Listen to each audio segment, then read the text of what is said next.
금요일 아침에 SK하이닉스 ADR의 첫 거래를 함께 확인하자고 말씀드렸죠. 그 답이 나왔습니다. 공모가 149달러로 출발한 첫날, 종가는 13% 높은 168달러 49센트였습니다. 미국 시장이 한국 반도체에 웃돈을 매긴 첫날이었습니다. 그런데 주말 사이 중동이 반대 방향으로 움직였습니다. 미군이 이란 군사시설 140곳을 공습했고, 이란은 호르무즈 해협에 무기한 봉쇄를 선언하며 보복 공격에 나섰어요. 순탄한 상장, 그리고 그와는 상반되는 지정학적 긴장이 뒤섞인 월요일 아침, 차근차근 보겠습니다. 먼저 금요일 미국 시장의 주요 수치부터 정리해 보겠습니다. 나스닥이 0.29%, S&P 500이 0.42%, 다우가 0.29% 올라 2주 연속 주간 상승을 이어갔습니다. 다만 러셀 2000은 0.49% 내려서 대형주 중심의 매수하는 온도차가 있었어요. 장 초반엔 이란과의 휴전 종료 가능성을 둘러싼 불확실성의 혼조였지만 기술주로 매수세가 들어오며 상승권에 안착했습니다.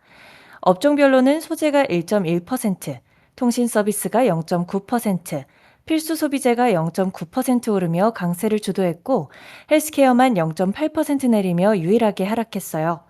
이날의 주인공은 SK하이닉스였습니다. 하이닉스의 ADR이 임시 종목 코드 SKHYV로 거래를 시작했는데요. 공모가 149달러보다 14% 높은 170달러의 첫 거래가 체결됐고 장중 177달러까지 오른 뒤 차익 실현 물량의 상승분 일부를 내주며 168달러 49센트로 마감했습니다.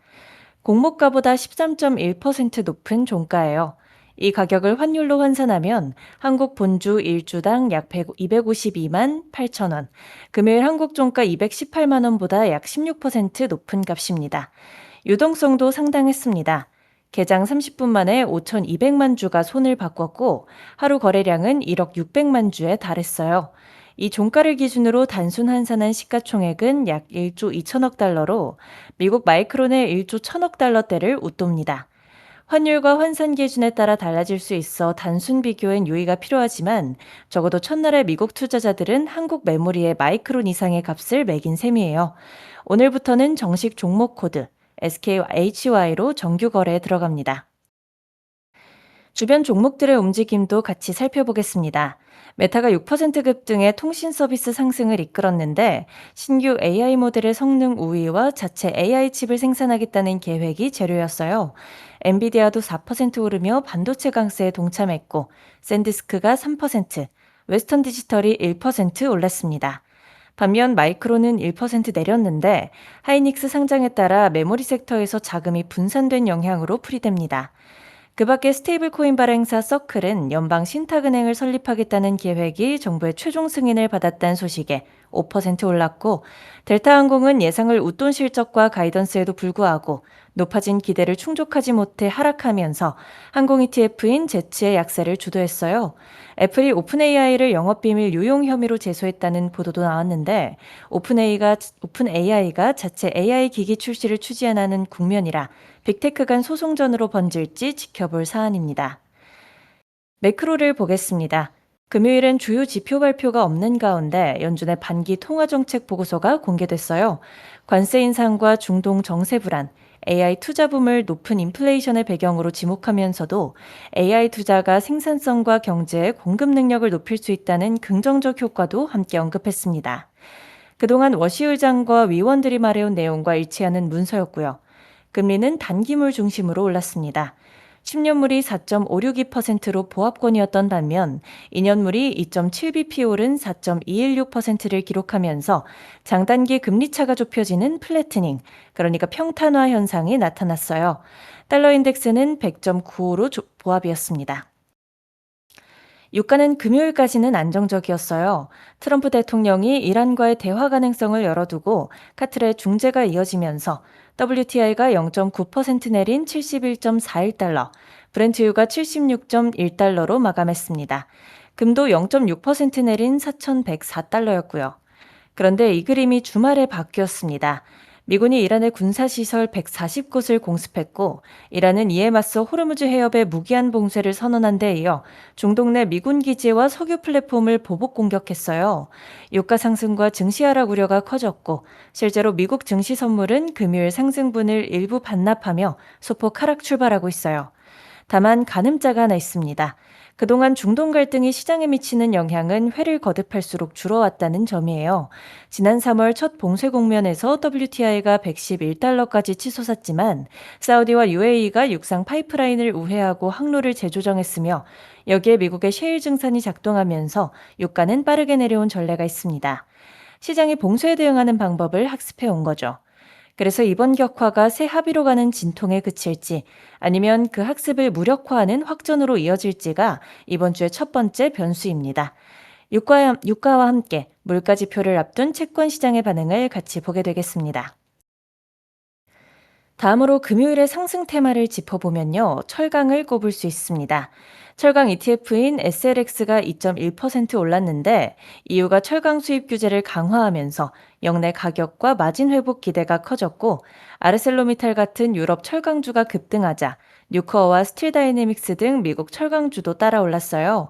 국내에선 포스코홀딩스와 현대제철이 대형주로 연결되고 에너지 인프라용 강관 수요가 부각되면 세아제강 같은 강관주가 더 민감하게 반응할 수 있는 흐름입니다. 두 번째는 사모신용, BDC였습니다.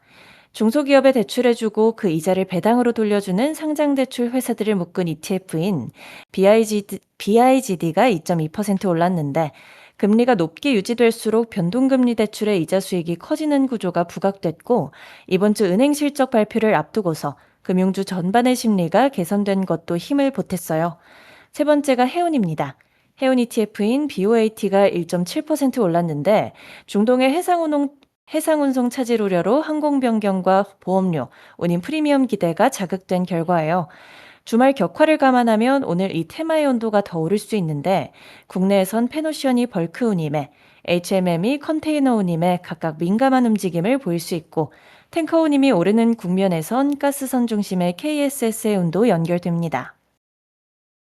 하락한 쪽도 보겠습니다. 눈에 띈 것은 바이오텍인데요. 바이오텍 ETF인 XBI가 3.2% 내렸는데 JP모건이 모더나를 주요 공매도 종목으로 지목하면서 모더나가 10% 넘게 급락했고 다른 바이오텍도 동반 약세였어요. 단기물 금리가 오르면 아직 이익이 없는 임상 단계 기업들의 자금 조달과 밸류에이션 부담이 커진다는 점도 겹쳤습니다. 국내 코스닥 바이오의 수급은 부담 요인인데 기술 이전이나 임상 데이터 같은 개별 재료가 있는 종목은 따로 움직일 수 있어요. 아울러 비트코인 채굴 AI 인프라 ETF인 WGMI는 3% 가까이 내렸습니다.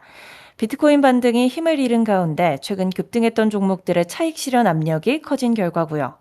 사이버 보안 ETF인 핵도 2.6% 밀렸는데 하이닉스 상장 흥행으로 반도체와 AI 하드웨어에 자금이 쏠리자 최근 신고가까지 갔던 보안주에서 차익 매물이 나온 것으로 보입니다. 자금이 한쪽으로 몰리면 다른 쪽은 비게 되는 상장 이벤트의 이면이라고 볼 수 있겠습니다. 네, 이어서 한국 증시를 살펴보겠습니다. 금요일엔 코스피가 2.5%, 코스닥이 5.5% 반등했고 환율은 1,501.4원으로 내려왔으며 변동성 지수도 하락해 시장의 긴장이 일부 풀린 상태였죠. 오늘의 첫 질문은 이겁니다.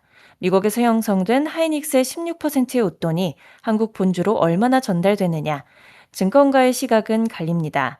미국 상장을 계기로 글로벌 투자자의 접근성이 넓어져 ADR과 본주의 밸류에이션이 함께 재평가될 거라는 기대가 한쪽에 있고 다른 한쪽엔 ADR의 웃돈과 본주의 재평가는 같은 사건이 아닐 수 있으니 첫날 상승률보다 그 가격이 본주로 전달되는 정도를 봐야 한다는 신중론이 있어요.